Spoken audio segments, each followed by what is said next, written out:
Water crises in the Caribbean is something that have been dominating the headlines for weeks on end.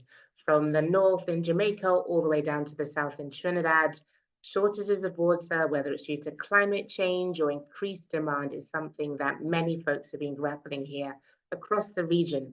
But in Grenada, there's a novel approach being taken by the German Development Corporation, GIZ, and they are on the hunt for water experts, not just from within Grenada, but the wider region and the diaspora, so that an all hands on deck approach can be achieved to really shift the crisis here in Grenada so that a sustainable management of water is a future that all of us can enjoy.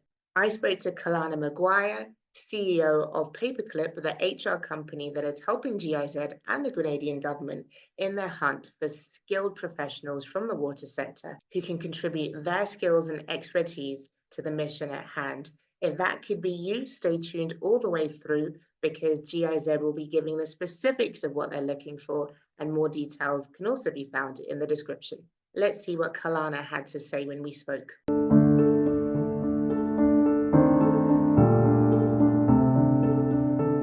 So Kalana, tell me a bit about the work that you're doing with GIZ. At this point, we are trying to help them to find someone who is passionate about water preservation, environmental protection. So we're on the search for a water advisor.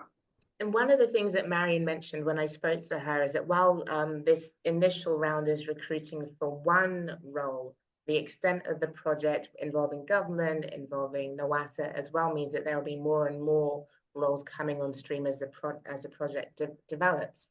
But it's really interesting that they're actively looking to recruit within Grenada and the diaspora. How common is that approach? In terms of, wanting to hire within the diaspora and locally, I applaud GIZ for this. Because what I find tends to happen when it comes to certain roles, the natural inclination is to look outside of Grenada. We have a lot of brilliant people here, a lot of highly credentialed people with multiple degrees and, a lot of experience. So for me, I always applaud employers who try to look within first before hiring out. For these roles, though, we understand that a lot of persons working within that sector, their experience may be limited to that of the National Water and Sewage Authority, NOASA. And most of the persons who are there have been there for a long time, and they lend their skills and expertise to the ongoing work there. So it may be challenging to find a person coming out of that space to hire. And because we are cognizant of that, the idea is to expand it in the region where you may find persons would have worked with similar or related sectors, but looking for a new opportunity.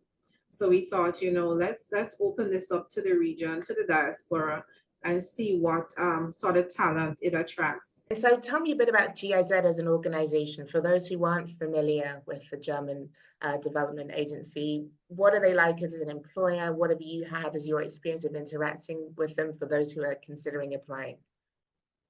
So GIZ, it's a unique organization. It's different from any of the non-governmental organizations that I have had to work with.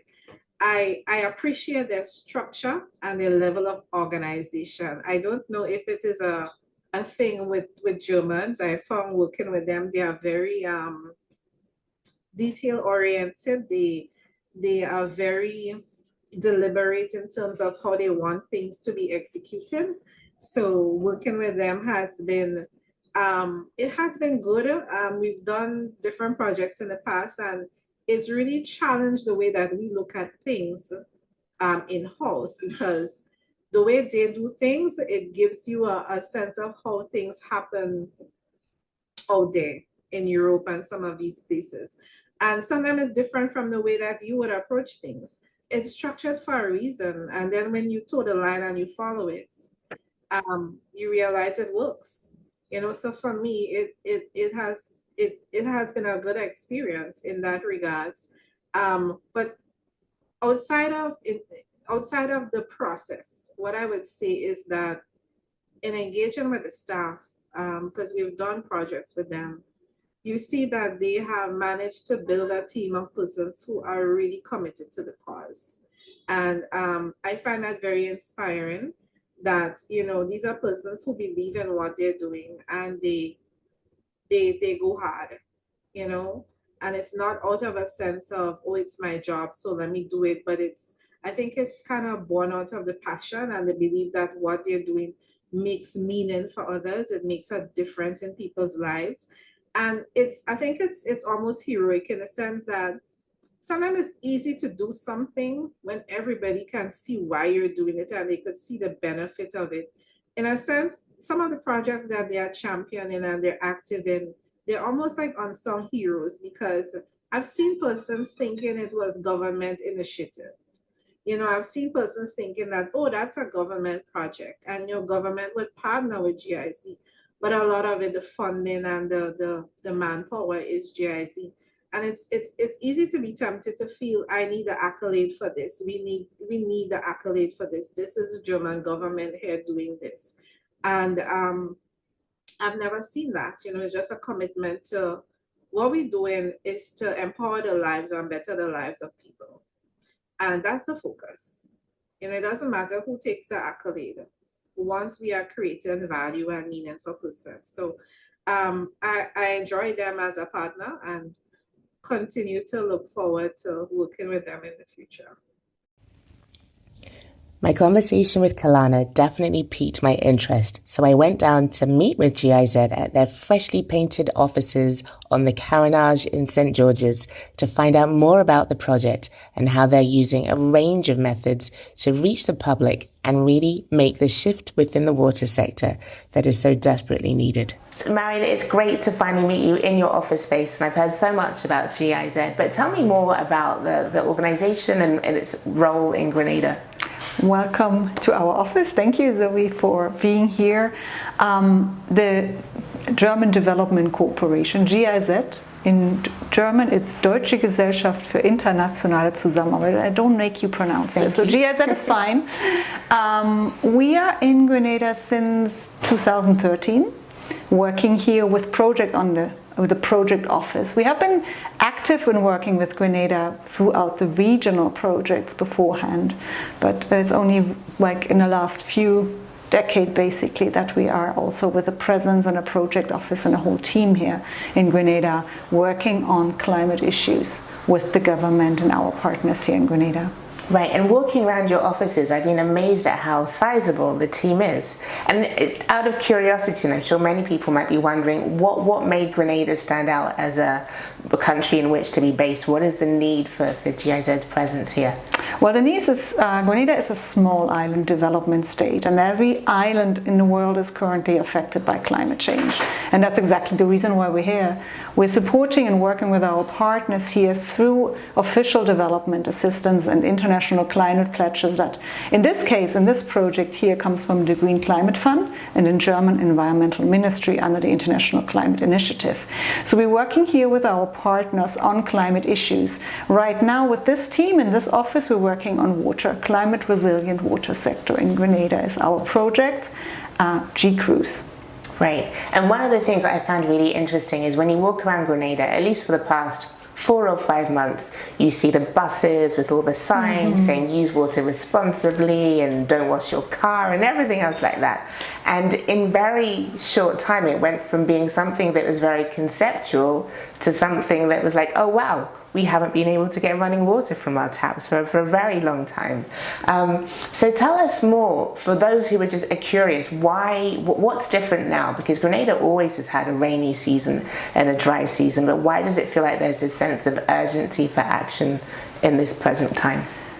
Let me ask you the question, is the rainy season and the dry season what it used to be? Because last year we saw a very dry, rainy season, right? The dams were empty. Right now we have, well, we just got back today some heavy rains, but previous to that we have a huge drought even in the region. And Grenada was part of it. We have been under special regulations. And we will see more of that during climate change, unfortunately. More extreme weather events And for that, we have this project to prepare for those and to overcome some of these very extreme periods where we see heavy floodings in the rainy season, or even maybe outside of the rainy season, where we're dealing with landslides and turbidity in the water system. So the water utility has to shut off the systems during that time. And the other extreme is the extreme droughts that we just recently saw, where literally some of the connected customers to the system didn't have water for weeks or had really challenges getting enough water. So we as a project, we really want to see and work on solutions, and they're manifold. One of the things I was going to add is that it's really interesting to see the levels to which you're going to really, whether it's school children, parents, officials, even this piece of artwork, collaborations with local artists, so that it's really finding whatever means possible to get people really focused on the need for a shift in behavior, but also the fact that that's being underpinned by policy work is really exciting. And I think, as you say, this sort of nature did you a favor by really grabbing everyone's attention, like, no, you cannot turn on your tap and just pour yourself a glass of water. It takes it very much into something that really requires all hands on deck. And so in terms of part of the reason why we're talking today, looking to bring experts to the table to really come up with solutions. The problem is very clear, but finding solutions really is where things are at. So can you tell me a little bit more about the G-Cruise initiative as a whole, and more specifically about the recruitment process that you're deep diving into at the moment? Yes, so having now identified that water is one of the key areas, not just in Grenada, but in the Caribbean, what we saw along the way, and especially with this big project, we're dealing with one of the biggest grant projects that ever been awarded to Grenada. And it's not just us, we have a sister project as well dealing with the Concord supply system. And we working very closely with NAWASA. And I mentioned the Water Resource Management Unit that we are about to establish. So what we identified as one of the key needs is really good water expertise. So while we have a great team here, and NAWASA also has some very skilled engineers on board, we're seeing an immediate demand on bringing more people on board. And one of the things is that we identified is to how do we find these people? Because of course we're doing a local ad, but we wanted to reach a little bit far and beyond. So of course we welcome all applications from Grenada, but we also welcome applications from the region, because also we want to explore potential to learning from other islands and of people who have worked in other contexts. And we also acknowledge the fact that water experts are often found outside of the country. We know that a lot of Grenadians work at least temporarily or were even born abroad. Maybe they're second or third generation Grenadian or Caribbean CARICOM members whatsoever, seeking the opportunity to probably explore coming back to Grenada. And we wanted to see and tap into that and see if we can maybe tell a little bit the story of what the opportunities are, and see if we can engage them. So we welcome applications from abroad and we can start a discussion. So for this particular recruitment, we're not just looking at one position. So we are intending to fill one position in the GIZ team, but that will be someone on the project working on the water resource management and the water resource management unit, and to establish it. We also want this person to work on the environmental and social management plan of the project, which is key and has a lot to do with the water resource management as such. So we're looking at someone who is more of an advisor to the government and has fun playing, like working in a development corporation. So it's an advisor position with a technical background and a willingness to learn and work in a team. And we're happy to offer also all kinds of development and further training opportunities. It doesn't have to be someone too senior. It can be someone who's willing to grow. And ideally it would be also someone who's open to maybe roll over to the water resource management at the end of his contract or her contract. And then we, in parallel, because we're supporting the government currently in the water resource management unit, and that includes the staffing. So here we're working with government and we'll jointly look at potential candidates for the water resource management unit, and there are various positions available. So it can be more bit of the data management and data collection and IT side. Hydrologists are also one of the positions we want to fill, but we're also looking at a management level position, so a director, someone who's good in management, have a proven record, ideally with water experience, but it doesn't necessarily be too technical, but needs to be someone who's able to build up a new organization in that environmental field. But also if you are versed in GIS, geoinformation systems, or or water engineer in general. These are positions we are looking at. So if you have any experiences in that, please do send us your CV. We also partner with the water utility Nawassa in Grenada, and also there we have the biggest share of the G-Cruise project, that dealing with infrastructure and supply. We're building big water tanks and water pipes.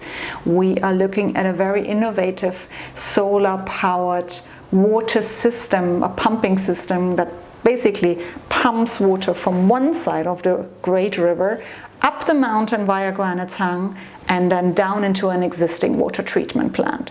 And this is a very challenging, innovative, but very, water changing. It's a transformative project where we can really see during the dry season that this can actually overcome some of the challenges we will see increasingly in the future. So here, we have other opportunities. Groundwater wells is one of them. Rehabilitation, groundwater wells rehabilitation is one of them. We have communal rainwater harvesting systems that we are setting up under the project.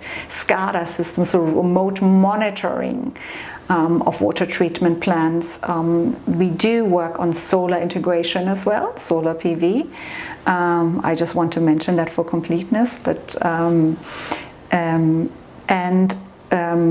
we also work on rehabilitation of silt traps and that alike. So for that, we're also looking at water engineers and planners, people who maybe even had experiences, also non-revenue, leakage reduction, these kind of settings. We're working with Nawassa on establishing a non-revenue water units.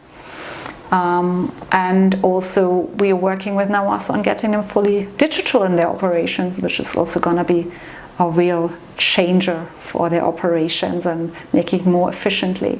So for all that, we are open to receive applications as well, and we share them with the Nawassa team, and they will take it from there and look at if there's a perfect fit to enhance their team as well.